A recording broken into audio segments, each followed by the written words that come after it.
Mi hermano me vetó de su boda que pagué, mala vibra. Su cara cuando el lugar canceló todo. Si aún no estás suscrito al canal, haz clic en el botón de suscripción y activa la campanita para no perderte ninguna de nuestras historias. Tu apoyo significa todo para nosotros. Si esta historia te parece interesante, déjale un like. También me encantaría saber de qué ciudad eres, déjanos el nombre de tu ciudad en los comentarios. Ahora, empecemos con la historia. Hola a todos, soy Mateo. Supongo que, como muchos de ustedes, siempre creí que la familia era lo primero, ese puerto seguro donde uno siempre podía volver.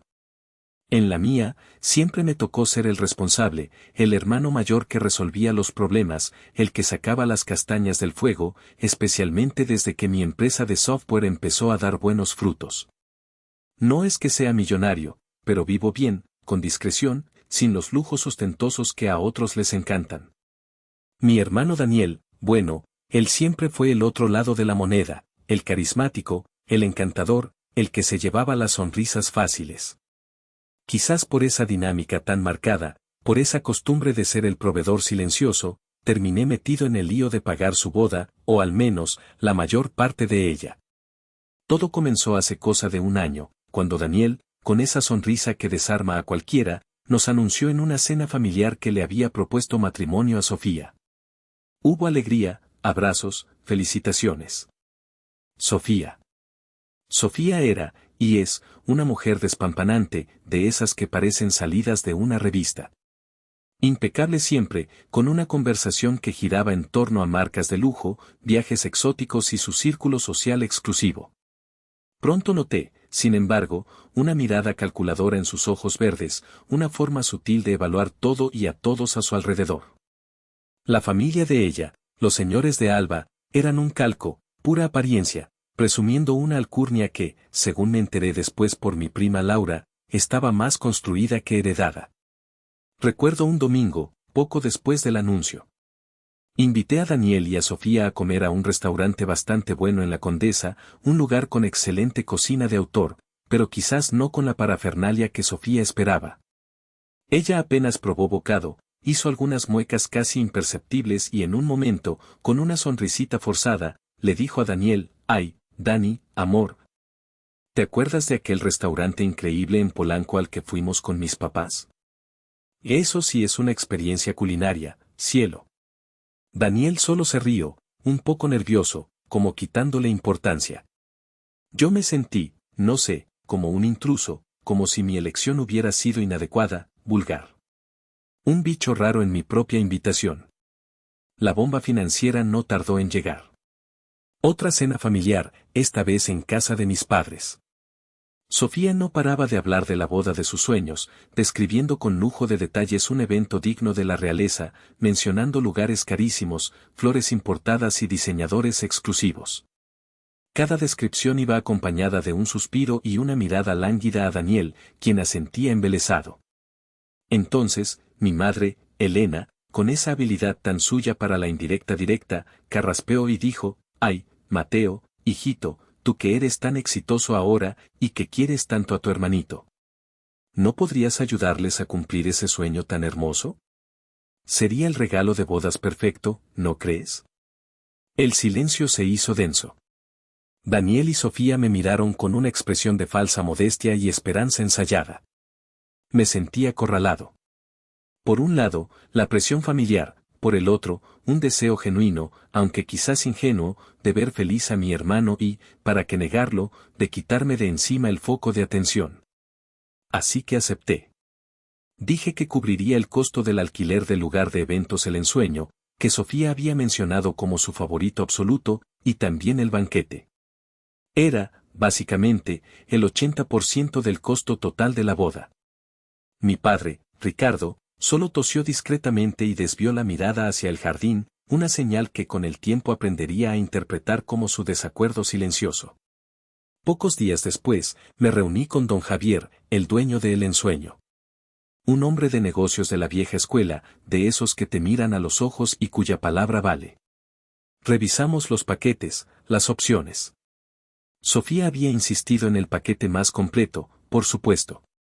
Negocié algunos detalles, Conseguí un pequeño descuento por pronto pago y firmé el contrato, dejando un adelanto considerable que aseguraba la fecha. Don Javier fue muy claro y directo, algo que agradecí, joven Mateo, para nosotros, usted es nuestro cliente, el contratante principal. Cualquier modificación, ajuste en los planos, o confirmación final para la logística del evento, debe ser tramitada directamente a través de usted o con su autorización expresa y por escrito. Es nuestro modo de operar para evitar malentendidos y asegurar que todo salga perfecto. Asentí, entendiendo perfectamente. Yo también dirijo una empresa y sé la importancia de los protocolos. En ese momento, no imaginé que esa cláusula, esa simple formalidad, se convertiría en el ojo del huracán. Una vez que el dinero empezó a fluir de mi cuenta a la de los proveedores, Sofía tomó las riendas de la planificación con un entusiasmo arrollador. Claro, con mi chequera como respaldo, el cielo era el límite. Cada elección era más extravagante que la anterior. Recuerdo acompañarla a una cita con el florista, más que nada porque mi firma era necesaria para autorizar el presupuesto. Ella se movía por el local como si fuera la reina de Saba, descartando opciones con un gesto displicente. En un momento dado, se volvió hacia mí, que observaba en silencio, y me dijo con un tonito que pretendía ser dulce pero que destilaba condescendencia: Mateo, cariño, ¿podrías preguntar si tienen las peonías, Sarah Bernhardt? ¿En tono blues? Y que sean importadas de Holanda, por favor.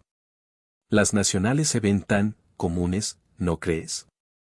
Asentí sin decir nada, sintiendo como la etiqueta de el que paga pero no opina se me adhería a la piel. Un sábado por la tarde, Daniel me pidió que lo acompañara a revisar unas opciones para el grupo musical. Accedí, pensando que quizás sería una oportunidad para conectar con él, para hablar de algo más que no fueran facturas. En el lugar, un estudio de ensayo bastante moderno, nos encontramos con dos personajes que pronto se volverían recurrentes en el séquito de Sofía: Brenda, una chica con ínfulas de modelo, y un tipo al que todos llamaban el Richie, que al parecer era DJ en antros de moda. Sofía llegó unos minutos después, envuelta en un vestido de diseñador y con gafas de sol enormes. Mientras escuchábamos a una banda tocar un cover bastante bueno, se me ocurrió opinar sobre el estilo, sugerir algo un poco más clásico para el momento del vals. El Richie, con una sonrisa burlona y mirando a Sofía en busca de aprobación, soltó: «Ay, mi Mateo, con todo respeto, ¿tú qué vas a saber de música para bodas chic? Esto es otro nivel, amigo, necesitas feeling». Sofía rió por lo bajo, una risita que me pareció más un cuchillo que una muestra de alegría. Daniel, mi propio hermano, solo se encogió de hombros, como si el comentario fuera una broma sin importancia. La sangre me hirvió, pero me tragué mi orgullo. Una vez más. El desfile de desprecios sutiles continuó en las redes sociales. Mi prima Laura, que tiene un radar infalible para la falsedad y es mi confidente número 1, fue la que me alertó. «Primo, ¿ya viste el Instagram de tu cuñadita?», me dijo un día por teléfono. Me metí a curiosear. El perfil de Sofía era una oda al lujo y la superficialidad. Fotos de pruebas de menú en restaurantes carísimos, pruebas que, por cierto, yo había pagado, brindis con champaña en boutiques exclusivas durante la elección de su vestido. Y todo acompañado de hashtags como almohadilla Wedding of the Year, almohadilla Luxury Lifestyle, almohadilla Blessed, almohadilla solo lo mejor para mí. Lo que realmente me caló fueron sus stories. Frases ambiguas como depurando mi círculo cercano, solo gente con buena vibra y auténtica clase está invitada a mi nueva vida, o elevando mis estándares, porque me lo merezco. No hacía falta ser un genio para entender la indirecta. Yo era, claramente, parte de ese círculo que necesitaba depuración. Intenté, una última vez, hablar con Daniel. Lo abordé una noche que vino a casa de mis padres a cenar. «Neta, Dani», le dije en voz baja cuando Sofía fue al tocador. ¿De verdad necesitan esas estatuas de hielo con sus iniciales y la barra libre de ginebras premium importadas? El presupuesto se está yendo al cielo. Apenas puedo seguir el ritmo de las facturas. Daniel me miró con fastidio. «Ay, Mateo, relájate, ¿quieres? No seas aguafiestas. Sophie sabe perfectamente lo que hace, tiene un gusto impecable».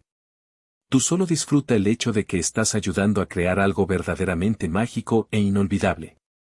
Mágico para ustedes, un hoyo en la cartera para mí, pensé, pero no lo dije. La gota que empezó a derramar el vaso, aunque en ese momento no lo aquilaté en toda su magnitud, fue una petición que me hizo Daniel unas semanas antes de que me dieran la noticia de mi exclusión. Con su habitual sonrisa encantadora, me dijo, oye, hermanito, ya que andamos en esto. Sophie está enamorada de una luna de miel en las Maldivas, en esas cabañitas sobre el mar, ¿sabes? Y bueno, se nos sale un poquito del presupuesto. ¿No podrías echarnos una manita con eso también? Sería como la cereza del pastel de tu generosidad. Lo miré fijamente. Por primera vez, sentí que la venda de la ingenuidad se resquebrajaba. Con una calma que me sorprendió a mí mismo, le dije, Daniel, ya estoy cubriendo la totalidad de la boda, que es un dineral. La luna de miel, con todo respeto, es cosa de ustedes. Su sonrisa se borró. Vi un destello de sorpresa y molestia en sus ojos.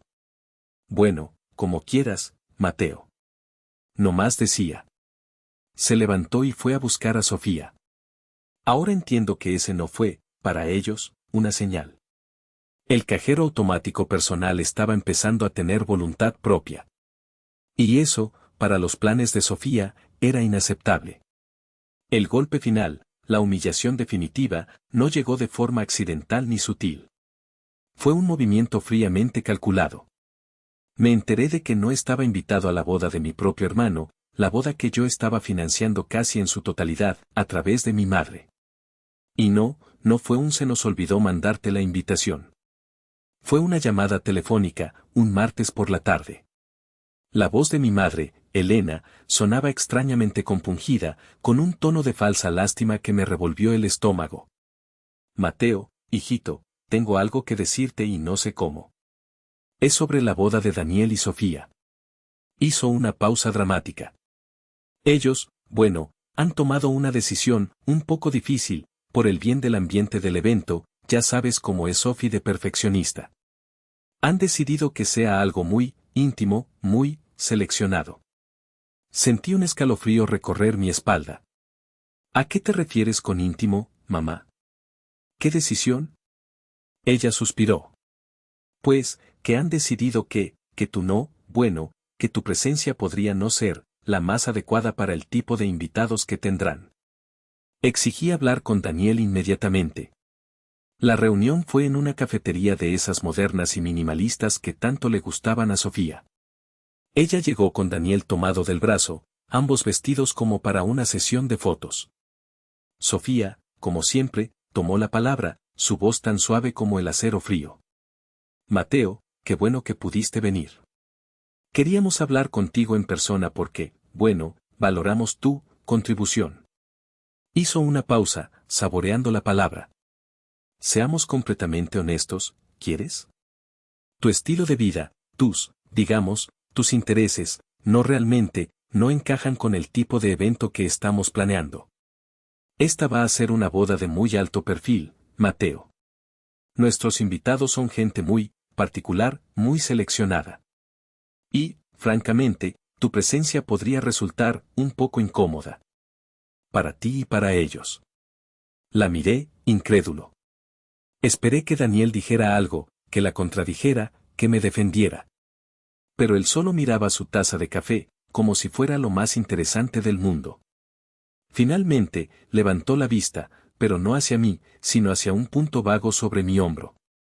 Sí, bro, dijo con una voz casi inaudible. Es que, es complicado. No entenderías la dinámica. Sophie tiene razón. Pero, de verdad, gracias por la lana. Nos ayudó un montón. Sin eso, nada de esto sería posible.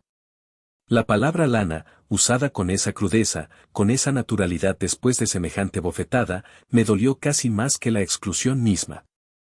Perdí los estribos. No grité, pero mi voz salió cargada de una furia helada. Me están diciendo que mi dinero sí tiene la buena vibra, que necesitan, pero yo, la persona que se los está dando, ¿no la tengo? Pagué por esta maldita vibra de la que ahora me están corriendo. Sofía ni se inmutó. dibujó una sonrisita condescendiente. Ay, Mateo, no lo veas así, qué dramático. Piénsalo como una inversión. Una inversión en la felicidad de tu hermano, en su futuro. ¿No quieres eso para él? Daniel seguía sin mirarme. Salí de esa cafetería sintiéndome vacío, humillado, traicionado hasta la médula. Lo primero que hice fue llamar a mis padres. Les conté lo que había pasado, palabra por palabra. Mi madre, después de un silencio, soltó la frase que terminó de romper algo dentro de mí: ay, Mateo, por favor, no hagas un escándalo.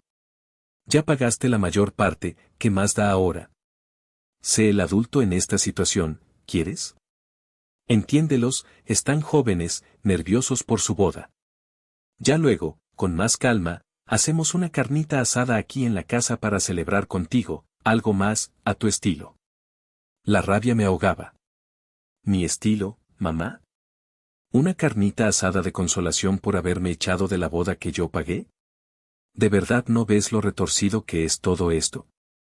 Fue entonces cuando mi padre, Ricardo, que había estado escuchando en el altavoz, intervino. Su voz era grave, tensa. Elena, por el amor de Dios. ¿Te estás escuchando siquiera? Lo que le están haciendo a Mateo es una humillación, una canallada.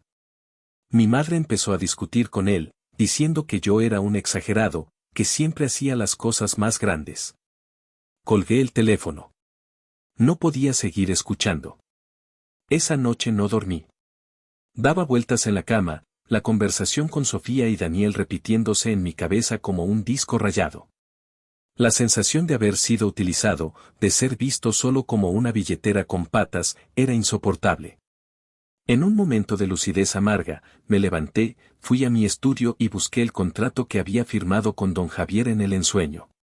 Lo leí de cabo a rabo, deteniéndome en cada cláusula. Y ahí estaba, clara como el agua, cualquier modificación, ajuste en los planos, o confirmación final para la logística del evento, debe ser tramitada directamente a través del contratante principal, Mateo García. O con su autorización expresa y por escrito. No se me ocurrió ningún plan maquiavélico en ese momento. Solo archivé esa información en un rincón de mi mente, una pequeña brasa de conocimiento en medio del hielo de la decepción. Decidí que no haría más olas. No les daría el gusto de verme suplicar o montar una escena. Simplemente me alejaría, me enfocaría en mi trabajo, en mi vida, en mi prima Laura, que seguramente ya estaría al tanto y echando pestes por mí. El silencio sería mi respuesta. Los días siguientes a la sentencia fueron extraños. Por un lado, sentía un dolor sordo y constante, una mezcla de tristeza y rabia contenida. Por el otro, una extraña sensación de liberación. Ya no tenía que fingir interés en arreglos florales absurdos ni en listas de invitados de gente que no conocía y que, evidentemente, no quería conocerme. Ignoré sistemáticamente las llamadas de mi madre, que seguro quería seguir con su labor de convencimiento para que yo entendiera y perdonara. Daniel también intentó llamarme un par de veces, dejé que las llamadas se fueran al buzón. ¿Qué más podía decirme que no me hubiera dicho ya con su silencio cómplice en aquella cafetería? Sofía, por supuesto, estaba en su elemento. Ahora que yo estaba oficialmente fuera del panorama presencial, aunque mi dinero siguiera financiando su fantasía, se dedicó a documentar cada paso de los preparativos en sus redes sociales con más ahínco si cabe. Fotos con su séquito de damas de honor probándose vestidos carísimos, videos de catas de vinos exclusivos para el banquete, encuestas para que sus seguidores eligieran entre dos tipos de recuerdos para los invitados. Ambos horriblemente cursis y caros. Cada publicación era como una pequeña aguja clavándose en mi orgullo, pero también me servía para reafirmar que había tomado la decisión correcta al alejarme. Mi prima Laura fue, como siempre, mi ancla a la realidad y mi principal fuente de desahogo. Cuando le conté todos los detalles, su reacción fue una mezcla de indignación volcánica y humor negro terapéutico. No me chingues, primo. ¡Qué par de desgraciados malagradecidos!, exclamó. De verdad que hay gente que nació sin una pizca de madre, o de cerebro. Pero tú tranquilo, que el karma es una perra paciente y siempre cobra sus deudas, a veces con intereses. Sus palabras, aunque crudas, me reconfortaban. Ella no intentaba minimizar mi dolor ni justificar a los otros. Simplemente estaba ahí, validando mis sentimientos. Unos días antes de la fecha fatídica, Laura me contó un chisme que, en su momento, me pareció una anécdota menor, pero que después cobraría otro sentido. Resulta que Daniel, en su afán de conseguir todo de lujo pero quizás intentando ahorrarse unos pesos por otro lado, había tratado de contratar a un grupo musical muy de moda. Era una banda que un viejo amigo mío, músico de profesión, conocía bien e incluso había recomendado alguna vez. Daniel, enterado de esta conexión a través de algún comentario casual mío de hacía tiempo, contactó al manager del grupo mencionando mi nombre, esperando cegaramente un trato preferencial o un descuento entre conocidos. Cuando el manager, al no reconocerme como el cliente directo y enterarse por Daniel de que yo ya no estaba tan involucrado en los detalles finos, les pasó la tarifa completa, sin cortesías. Y con unas condiciones de pago bastante estrictas, Daniel montó en cólera. Según Laura, armó tal berrinche que el grupo estuvo a punto de cancelarles la presentación. Finalmente, tuvieron que aceptar las condiciones, pero el incidente dejó un mal sabor de boca. Un pequeño presagio, quizás, de cómo su arrogancia y su intento de usar mi nombre sin mi participación directa les jugaría en contra. Para el fin de semana de la boda, yo ya tenía otros planes. Laura, en un intento por sacarme de mi encierro autoimpuesto y evitar que me quedara en casa rumiando mi amargura, me había propuesto irnos a una cabaña que su familia tiene en medio del bosque, cerca de Valle de Bravo. Un lugar sin señal de celular decente, sin redes sociales, solo naturaleza y tranquilidad.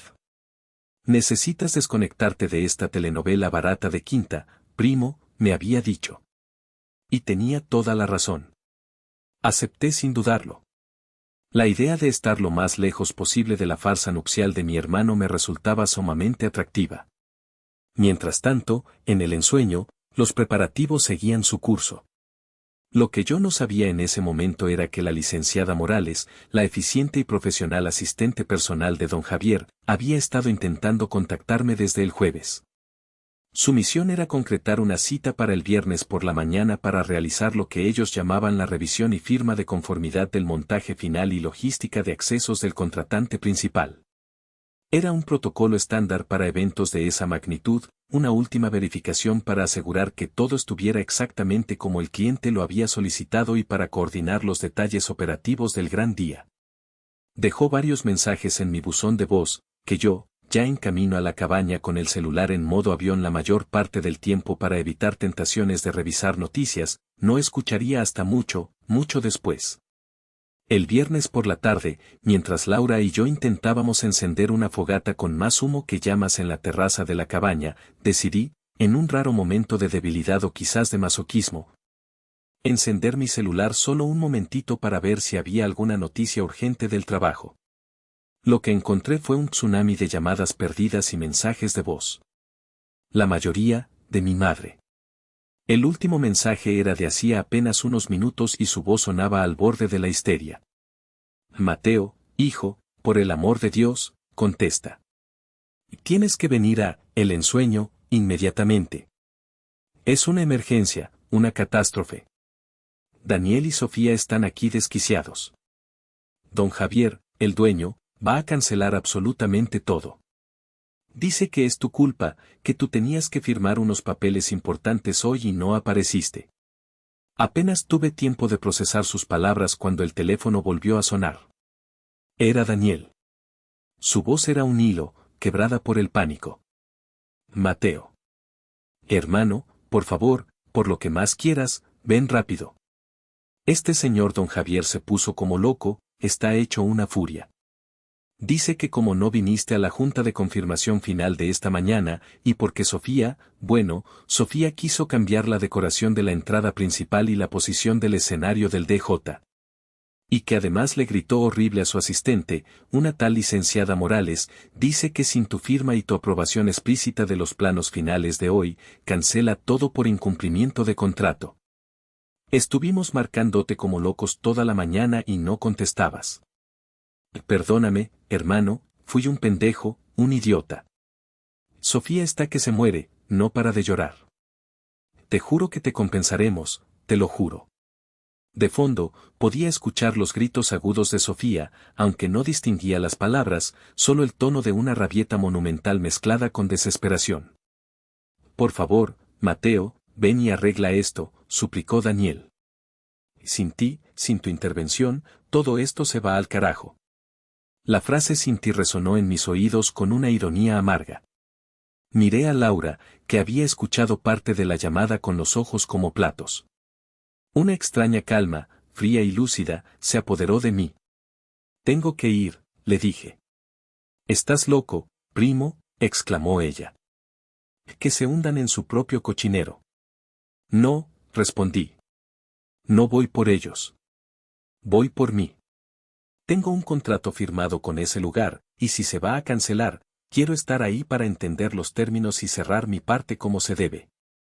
Y, para que te miento, una parte de mí quiere ver esto con mis propios ojos. El viaje de regreso a la ciudad fue tenso. Cuando llegué a El Ensueño, el ambiente era surrealista. El lugar, que debía estar rebosante de los últimos toques para una boda de ensueño, era un hervidero de tensión. Sofía, con el maquillaje corrido y el rímel dejándole surcos negros en las mejillas, le gritaba improperios a la licenciada Morales, quien la escuchaba con una paciencia estoica y profesional. Daniel corría de un lado a otro, pálido como un fantasma, intentando hablar con un don Javier que permanecía impasible, con los brazos cruzados y una expresión de granito. Mis padres estaban en un rincón, con caras de funeral. Mi madre me vio llegar y corrió hacia mí. Y Mateo, gracias a Dios que llegaste. Tienes que hablar con don Javier, convencerlo. Me acerqué a don Javier, quien al verme, relajó un poco su postura. Me saludó con un asentimiento de cabeza, un respeto que contrastaba dolorosamente con la forma en que había sido tratado por mi propia familia. Joven Mateo, dijo con voz grave pero serena. Lamento profundamente que nos encontremos en estas circunstancias tan desafortunadas. Como segaramente ya le informó su hermano, la situación es crítica. Su hermano y su prometida se presentaron esta mañana con una serie de exigencias de cambios de último momento, algunos bastante significativos, sin su presencia ni su autorización por escrito. Tal como lo estipula nuestro contrato. Además, me temo que el trato que mi personal, en especial la licenciada Morales, recibió de parte de la señorita Sofía fue inaceptable. Intentamos contactarlo a usted en repetidas ocasiones durante toda la mañana, como contratante principal, para la validación final de los planos y la logística, pero fue imposible. Ante su ausencia, la violación de los protocolos contractuales y esta conducta tan poco profesional, y con el fin de proteger la integridad de nuestro servicio y la reputación de El Ensueño. Nos vemos en la penosa pero irrevocable necesidad de aplicar la cláusula 7, inciso B, de su contrato. Cancelación del servicio por incumplimiento del contratante en los protocolos finales y alteración unilateral de las condiciones pactadas. En ese momento, Daniel y Sofía se abalanzaron sobre mí como si yo fuera su última tabla de salvación. Hermano, por el amor de Dios, haz algo, gimoteó Daniel, casi cayendo de rodillas. Dile que fue un malentendido, que tú nos autorizas todo. Te daremos la mesa principal, serás el padrino de honor si quieres. Lo que sea, pero arréglalo. Sofía, con la voz rota por el llanto y la histeria, farfulló, sí, Mateo, perdóname, me equivoqué, los nervios me traicionaron, estaba tan estresada porque todo fuera perfecto, pero es nuestra boda. Tu dinero está invertido aquí. La sonrisa de superioridad que tantas veces había visto en el rostro de Daniel se había esfumado por completo, reemplazada por una máscara de terror puro y súplica abyecta. Fue en ese instante, viendo sus caras descompuestas, que lo entendieron, no era solo mi dinero lo que había fallado, era la ausencia del respeto, del proceso, de la formalidad que mi figura como contratante representaba. La vibra que tanto les preocupaba se había venido abajo, y no por mi presencia, sino precisamente por mi ausencia forzada y el desprecio con el que habían actuado. Los miré a los tres, a Daniel, temblando, a Sofía, convertida en un mar de lágrimas y mocos, a mi madre, que me miraba con ojos suplicantes. Luego me volví hacia don Javier. Respiré hondo. Don Javier, dije con toda la calma que pude reunir. Agradezco enormemente su profesionalismo y su claridad. Siempre ha sido un placer tratar con usted y con la licenciada Morales, y lamento sinceramente las molestias y el mal rato que mi familia les ha ocasionado. Hice una pausa, y luego, girándome para enfrentar a mi hermano y a su futura exesposa, continué: Daniel, Sofía. Lamento de verdad que su día especial se haya arruinado de esta manera. Pero esta cancelación, deben entenderlo, no es mi responsabilidad ni está en mis manos revertirla. Es la consecuencia directa, e inevitable, de sus propias decisiones y de su vibra. Ustedes decidieron que yo no encajaba. Irónicamente, y muy a mi pesar, parece que el éxito de su anhelado evento dependía mucho más de la presencia y el respeto hacia ese contratante al que ustedes mismos despreciaron y excluyeron. En este punto, yo ya no puedo hacer absolutamente nada aquí. Mi relación contractual con el ensueño termina hoy, según los términos que usted, don Javier, acaba de exponer. Las palabras quedaron flotando en el aire cargado de tensión. Don Javier asintió gravemente, su decisión era inamovible. No habría boda en el ensueño. El sueño de Sofía, financiado por mi bolsillo y construido sobre mi humillación, se había derrumbado como un castillo de naipes. El personal del lugar, con una discreción y eficiencia admirables, comenzó a realizar las primeras gestiones para desmontar lo que ya se había preparado, mientras algunos invitados tempraneros, confundidos y curiosos, eran cortésmente informados de la inesperada cancelación por causas de fuerza mayor y se les invitaba a retirarse. La humillación para Daniel y Sofía era pública, monumental. Y las pérdidas económicas, me enteré después, no se limitaron al cuantioso adelanto que yo había dado a El Ensueño, también perdieron los anticipos con otros proveedores, el catering de medianoche, la banda extra que Sofía había insistido en contratar, el pirotécnico para los fuegos artificiales sorpresa, muchos de los cuales se negaron a reembolsar ante una cancelación tan de último minuto. Me despedí formalmente de don Javier y de la licenciada Morales, reiterándoles mis disculpas por el bochorno ajeno. Al pasar junto a mis padres, mi padre, Ricardo, dio un paso al frente y, por primera vez en mucho tiempo, vi en sus ojos una chispa de orgullo y determinación. Me puso una mano firme en el hombro y asintió levemente, una mirada que transmitía una mezcla de aprobación, tristeza por la situación y quizás un poco de alivio. Mi madre intentó decir algo, probablemente alguna súplica de última hora o un reproche velado hacia mí por no haber cedido, pero mi padre la frenó con un gesto y una sola palabra: déjalo, Elena. Ya es suficiente. Esas palabras, viniendo de él, tuvieron un peso enorme. Salí del ensueño sintiéndome extrañamente ligero, como si me hubiera quitado un enorme peso de encima. Laura me esperaba en el coche, con una mezcla de preocupación y expectativa en el rostro. Le conté a grandes rasgos lo sucedido. Su reacción fue un resoplido que era mitad risa, mitad indignación. Te lo dije, primo. El karma no perdona y a veces, solo a veces, llega en limusina y con contrato en mano. ¡Qué par de imbéciles! Intenté no regodearme en su desgracia, de verdad que lo intenté, pero una pequeña parte de mí, esa parte herida y pisoteada, no podía evitar sentir que se había hecho una especie de justicia poética. Aunque el precio hubiera sido la ruptura casi definitiva con una parte de mi sangre. En los días siguientes, el teléfono de Laura no paró de sonar. El chisme de la boda cancelada en el último minuto se esparció como la pólvora entre conocidos y no tan conocidos. La versión oficial que intentaron dar los de Alba y mi propia madre fue algo confuso sobre problemas insalvables con el proveedor, pero la verdad, o al menos una versión bastante cercana a ella, siempre encuentra la manera de salir a la luz. Daniel me buscó unos días después. Apareció en la puerta de mi departamento sin avisar, con aspecto demacrado, ojeroso, como si hubiera envejecido 10 años en una semana. Estaba solo.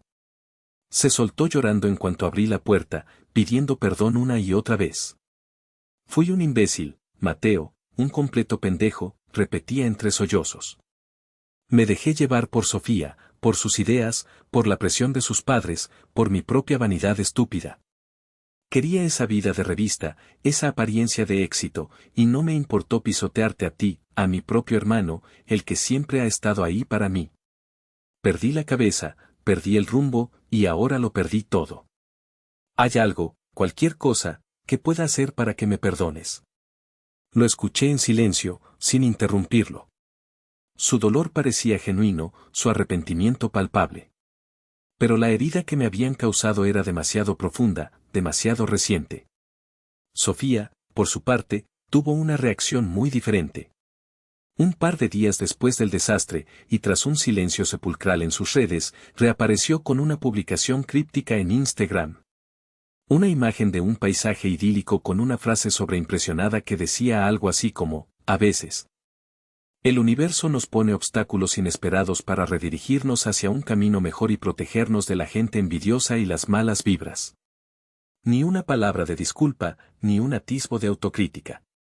Eso me lo confirmó todo, ella no había aprendido absolutamente nada. Su mundo de apariencia seguía intacto, al menos en su cabeza. Para ella, los culpables siempre serían los demás. Pasaron los meses. La vida, como siempre, siguió su curso, aunque para algunos con más turbulencias que para otros. Daniel y Sofía, según me llegaban los informes fragmentados a través de Laura, quien tiene una red de informantes más eficiente que la CIA, seguían juntos, pero su relación se había convertido en un campo minado. El desastre financiero de la boda no celebrada fue considerable, y la humillación social en su círculo fresa los marcó profundamente. Aparentemente, algunos de los amigos más cercanos de Sofía, esos que tanto la adulaban, comenzaron a tomar distancia, quizás temiendo que la mala suerte o el mal gusto fueran contagiosos. Se rumoreaba que estaban intentando planear algo mucho más pequeño, una ceremonia civil casi en secreto, pero el entusiasmo y el glamour se habían esfumado por completo, dejando solo un residuo de amargura y recriminaciones mutuas.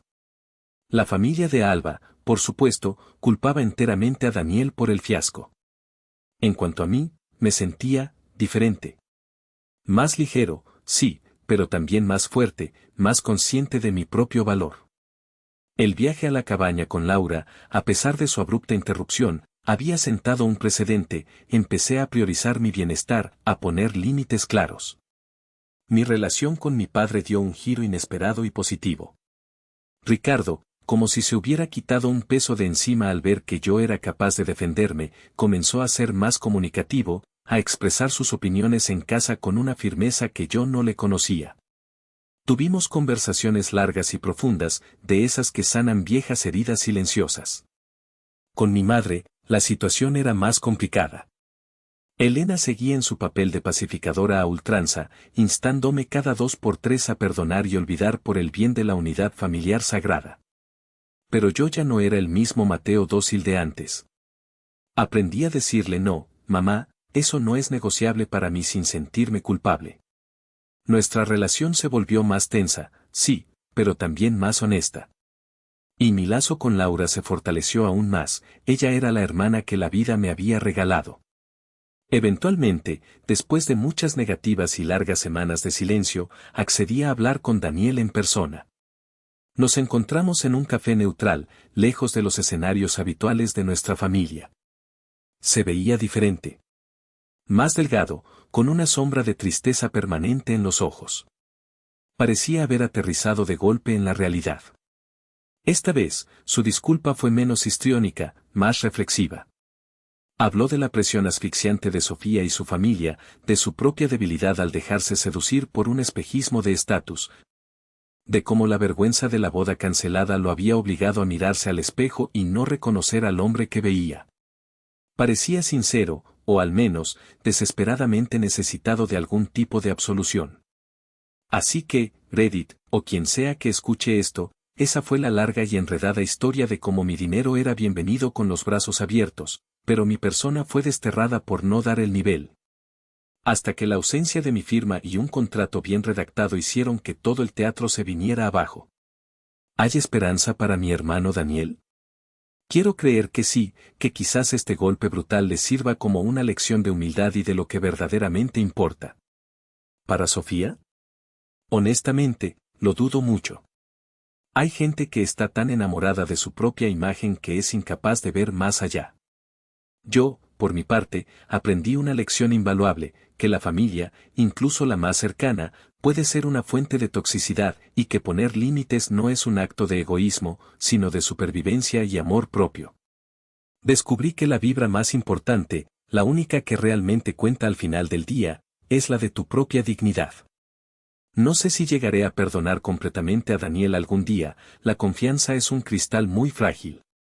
Pero estoy en paz con mis decisiones, y por primera vez en mucho tiempo, siento que estoy exactamente donde debo estar. Ahora les pregunto a ustedes, ¿qué hubieran hecho en mi lugar? ¿Creen que Daniel realmente aprendió algo con todo esto, o su arrepentimiento es solo fruto de las consecuencias negativas que enfrentó? Me interesa mucho saber qué piensan.